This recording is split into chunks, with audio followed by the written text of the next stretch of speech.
Hi, Katerina. Uh, this has been really kind of an interesting time, just trying to figure this class out. But we're going to try and make it work, you know, and hello everybody in the for the conference. I'm so sorry I couldn't be there in person, and it's just been pretty interesting, just trying to figure this out and get things ready for you. So I hope this works. And so we have Katerina Sommers coming to play a most gorgeous fantasy impromptu by Chopin.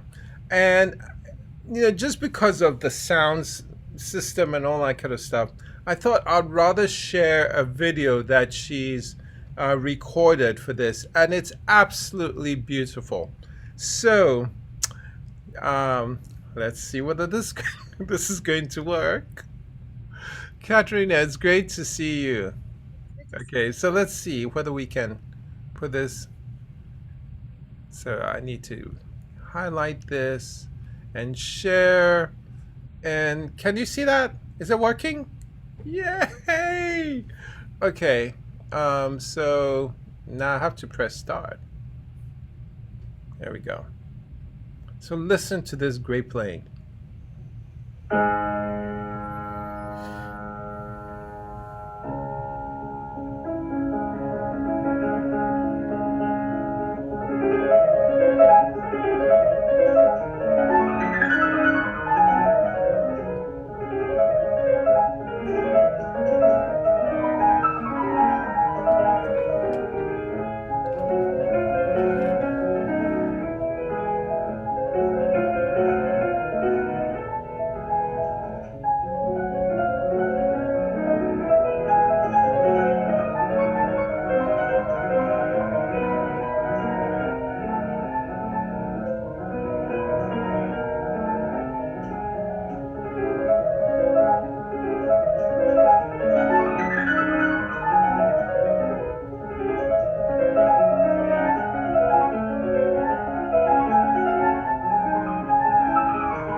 Bravo.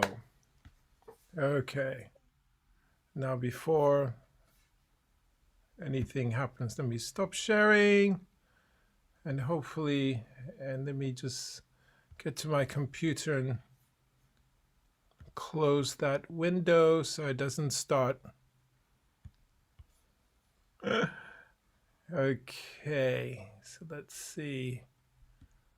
All right. Bravo. That is so absolutely beautiful. And I just wanted to just say your performance is just so masterful. Your sense of the style is just right there, and your sense of the lyricism during the middle section is just absolutely gorgeous. And so you are so well prepared, and so there's very little stuff I would like to say. And so for me, the better it is, the pickier I get. So I'm just going to probably just tell you a few things. I felt in general, you could actually let the piece breathe a bit more. Do you see what I mean? So, and it's just in little places. So if we look at around measure 35, you know, where you have, do you see that section around measure 35? Yes. I was just furiously putting in measure numbers too. So, do you see Chopin actually put a rest there, a 16th note rest? Do you see that? And I think that that should feel more like a human breath. Do you see what I mean?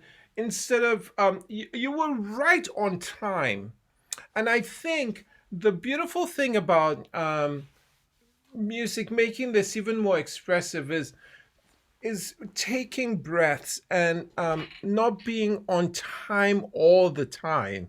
Do you see what I mean? Sometimes it's good to be a little bit behind the beat, you know, because sometimes we're just not there. Or when the piece gets anxious, then we're in front of the beat ever so slightly, so we can manipulate. I want you to think about a downbeat, and there's a little bit of wiggle room between being ahead and being behind. Do you see what I mean? And that can be really cause for wonderful expressivity in a piece. Do you see what I mean? So, so that's one spot. Do you see what I mean? I think that would I think that would really work. So can we just start? Let's say around measure 25 from there.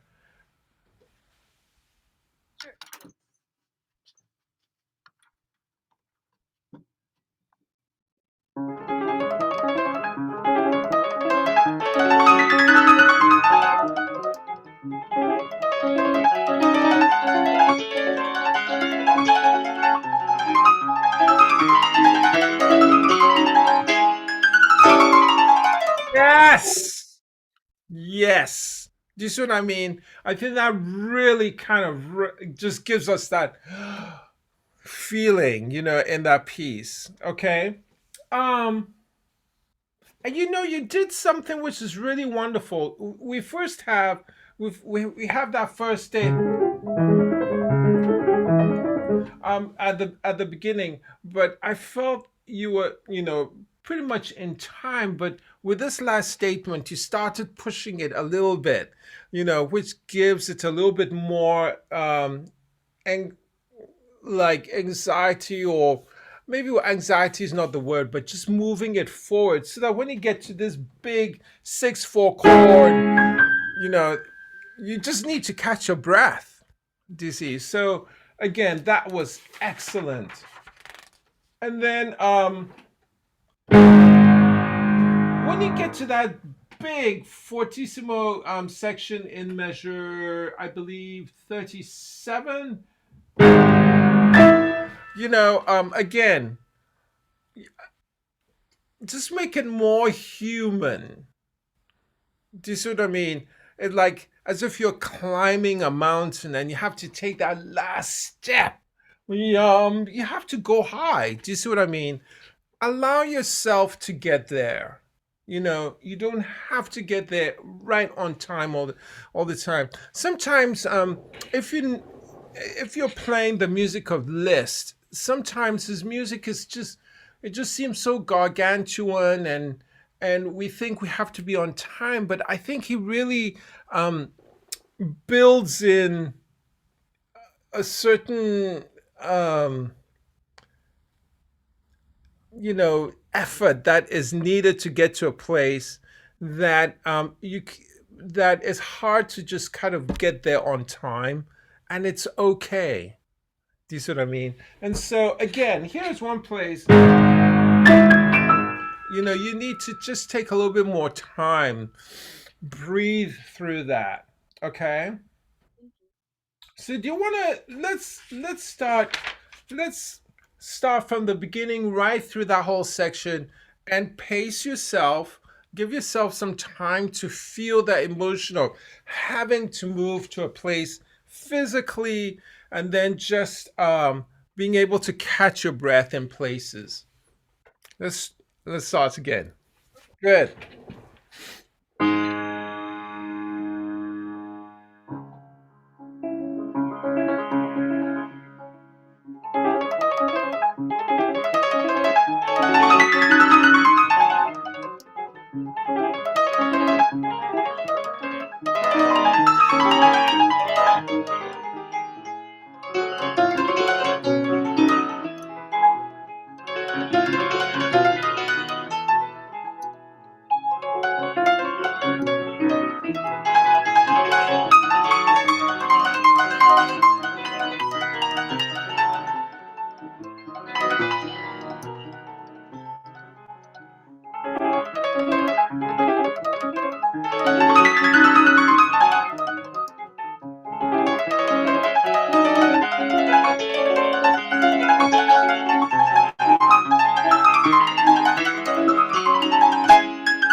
Okay, and even that was just brilliant. I love that.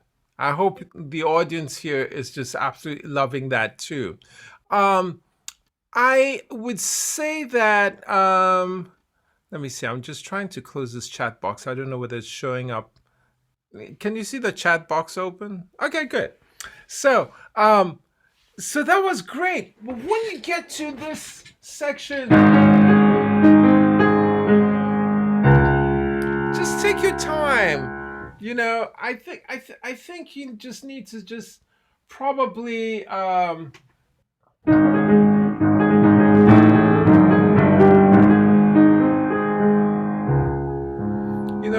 just kind of resolve. Just let me feel, unwind just a little bit more, because there's a ritornito there. Do you see? So just unwind a little bit more. So just delay your down. Do you see what I mean? Just delay it just a little bit. It just gets in. It just gets there a little bit too quickly for me. Okay. So let's. So when you're getting to that big G sharp, just say and let's see whether that works. So maybe start from 37.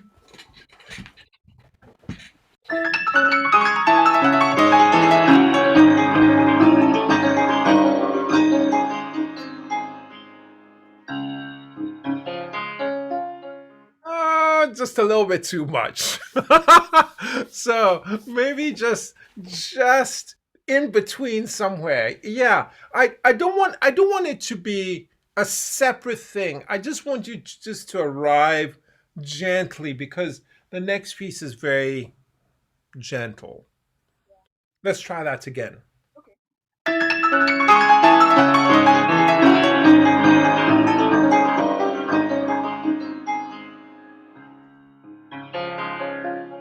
Yeah, you got the idea. It's somewhere there. But I know, this is just a mass class, and this is just about really, just putting across the idea of needing to arrive at certain places gently sometimes, because this is now a largo, or needing to breathe. Okay, so let's go on. I just thought this was absolutely beautiful. Now, when you get to some of these, um, I feel you're kind of playing them too much in time. You know, allow yourself to breathe it, and to just to stretch it out a little bit more. You know. So let's go from the beginning.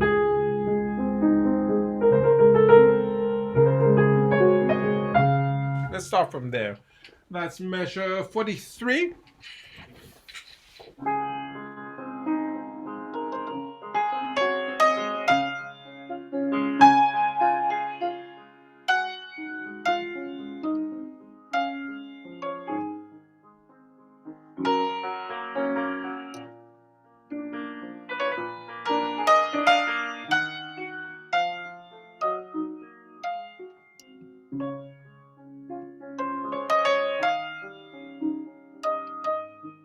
Yeah. You see, I love that. Um, and then, because it's going to come back many times, right? And don't do them the same every time. Maybe one time you can do it in time, and or another time you might want to stretch it just a little bit more and make it more delicate. Do you see what I mean? So that it's a storyline which is going on, as opposed to a repetition of a phrase. Do you see what I mean? Yeah, it makes it more personal, so you can transmit to us, oh yes, that was a wonderful time. I love those flowers. Or that was a sad time, you know. Or something like that. Yeah. So I like the way, you took a little bit more time this, but you could make it even more delicate, or quieter. So let's go on. And then, something, just to be a little bit picky, um I think your trill could be a little bit um I could have a little bit more shake of it. Do you see what I mean? I think that's important. So let's just try that. Again, nothing should remain the same. Okay, so every time you have that trill,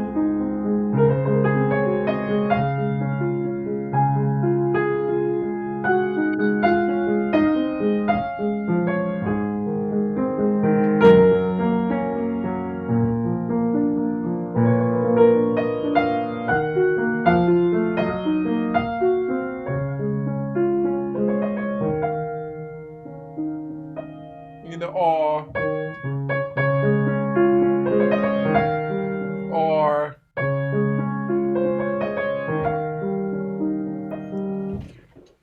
I think you're the artist. You know, you're not the student here. You're giving me your story. You know, I want you to feel like you're the artist, and so I want you to allow yourself a bit of freedom to say certain things differently. You know. All right. Um, Now, at around measure 58 into 59, when you have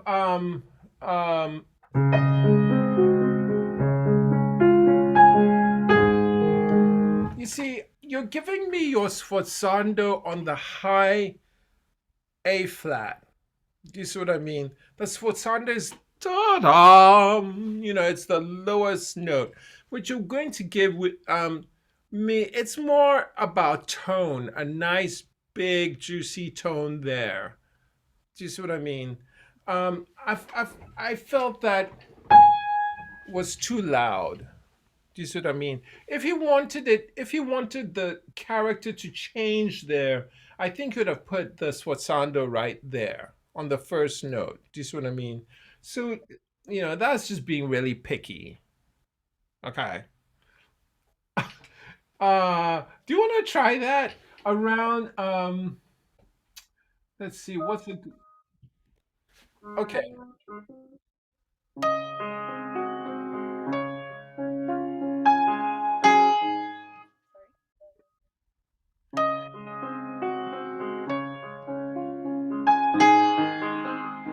Yes. Yes.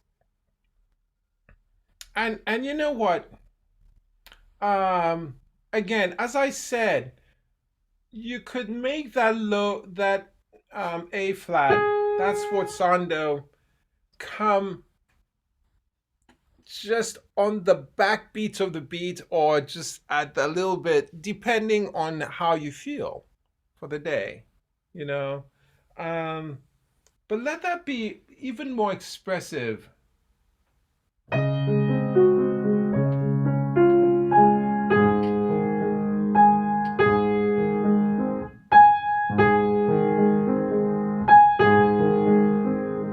you see what I mean?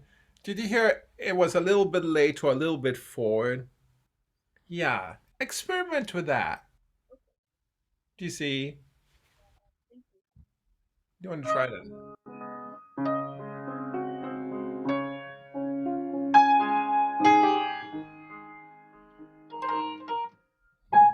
I don't know whether it's the internet, but yeah, I still feel that your high note is still. Think of it more of an upbeat. Think of it as an upbeat. To there. Try it.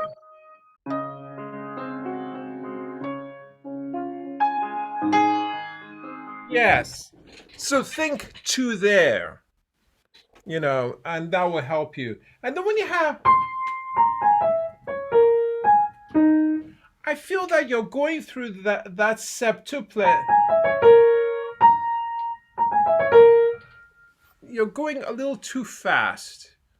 You know, just remember it's one extra note than the left hand.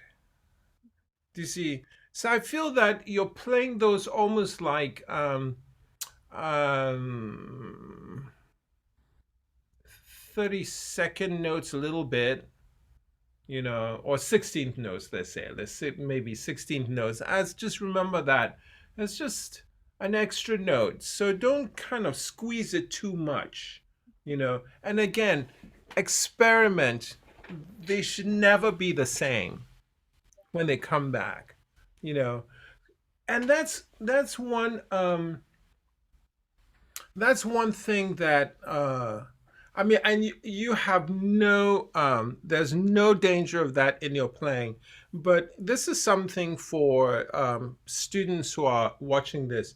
When you have certain middle sections that are repeating quite a bit, like this piece, just make sure that you're always evolving through the piece, evolving through the repetition, because it can make a big difference with a middle section being a little too long, just because, okay, is that yet another repetition? Or, oh, wow, I never heard it that way. Oh, she has a point. Wow. So just remember that repetitions are maybe just a way to save space or to save ink, you know, on a page, than but rather think you're always moving forward. Okay? Katerina, that's just fabulous. Um, So again, I wrote in measure 65. I was saying take more space. Let that be a little bit more expressive. Are you going to, or what are you going to do with that?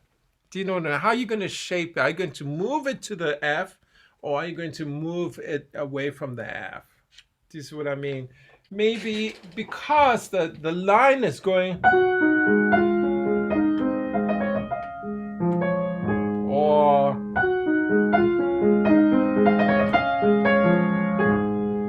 do you see what I mean? Have fun with it.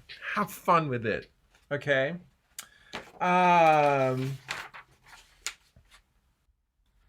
Yes.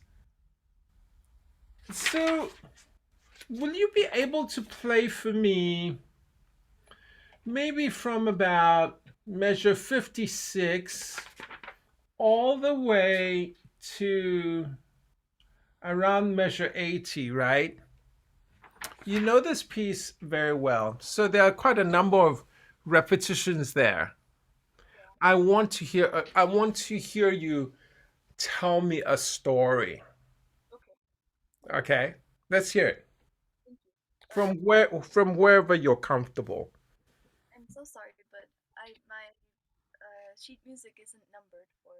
Ah, I know. Okay, so let's go from where we were. Let's see where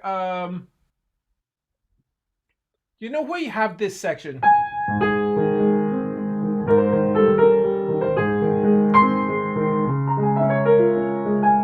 That section. Because it's going to come twice, right? Tell me a story. Talk to us.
I really liked what you were doing.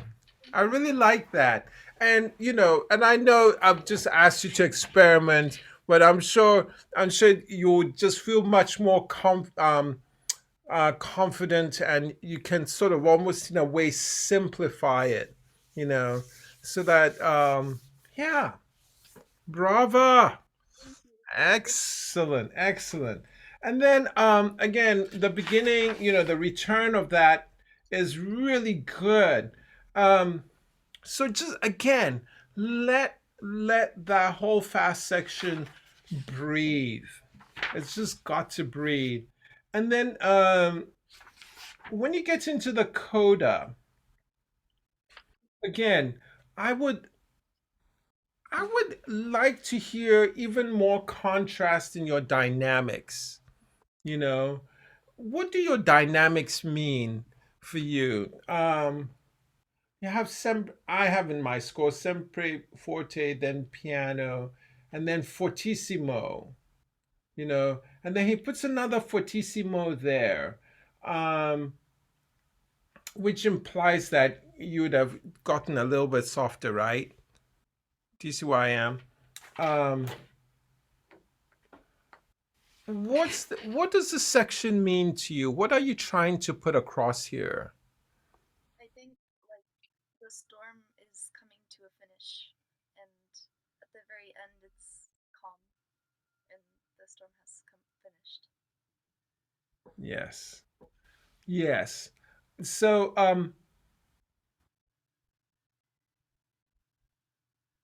can you play this whole section, this coda section for us again?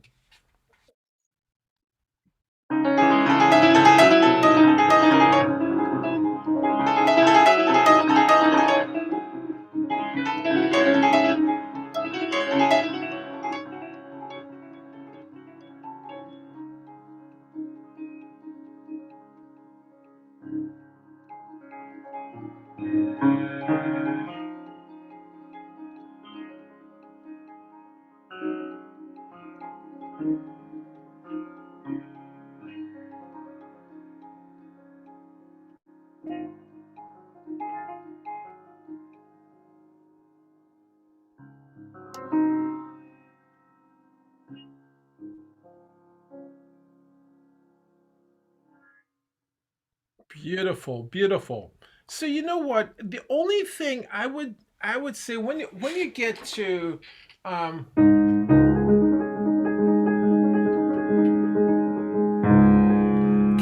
can you give me a real juicy G sharp?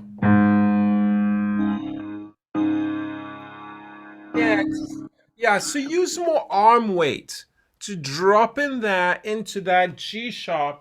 Let the C sharp be just about half the sound so that so that my ear suddenly says, "Oh, what's that? Oh, it's the melody." You know.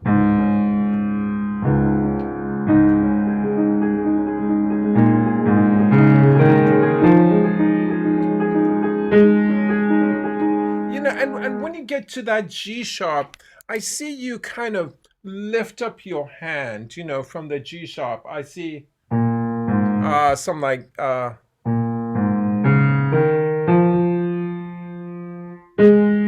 you see what I mean? And I know there's another G sharp. I think if visually, um, for me, I'm also paying big bucks to come and see you perform. And I think that isn't the melody, you know, it's just one big phrase. Do you see what I mean? So make sure that your hand doesn't show a break in the phrase. Do you see what I mean when you're playing? So that's another thing that visuals also matter in this case. Do you see what I mean? Thank you. But yeah, that's pretty much all I would like to say. But it's so beautiful, Katerina. It's such a joy to hear you play. Thank you so much. Yeah. So I think we'll call this a wrap, but just big thing. Just breathe more, you know, create differences. And one thing, I heard, a lot of times Chopin's accompaniment figures are kind of the real time setter, and you can sort of be a little bit more malleable with your melody, which I think I started hearing you do, towards the end, which is just like very cool. So just keep just keep the voice, sing it all the time. Just, your voice is going to be, as you sing these beautiful melodies, your voice is your clue to how you want to play with your fingers, okay? Thank you. Do you have any questions?